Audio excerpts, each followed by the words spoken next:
একজন ধার্মিক ব্যক্তি সে পাপ দেখলে ভয় পায়, একজন অধার্মিক ব্যক্তি পাপ দেখলে সে পাপেতে এনজয় করে।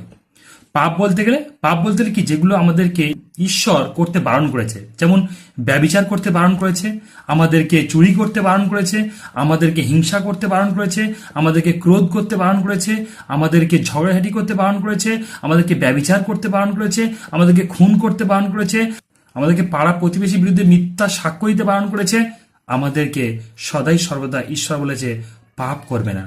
কেননা আমরা পাপ দেখলে ভয় পাই, তাই আমরা পাপ দেখলে পালিয়ে আসি। কেননা আমরা হলাম ঈশ্বর সদাপ্রভুর সন্তান, ঈশ্বর হলো আমাদের পিতা, আর আমরা সেই পিতা ঈশ্বরকে বিশ্বাস করি, ভালোবাসি। হালেলুইয়া। তাই তো আমাদের অন্তরের মধ্যে পবিত্র আত্মা আছে, আমাদের মধ্যে ঈশ্বর আছে, আমাদের মধ্যে প্রভু যীশু খ্রিস্ট আছে। তাই আমরা প্রভু যীশুকে দেখে ভয় পাই, বিশ্বাস করি, ভালোবাসি। একজন অধার্মিক মানুষ সে সর্বদাই সে পাপেতে আনন্দ করবে।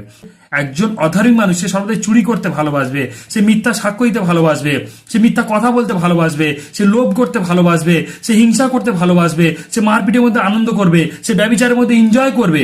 তাই তো ধার্মিক আর একজন অধার্মিক ব্যক্তির মধ্যে তফাৎ আছে। হালেলুইয়া।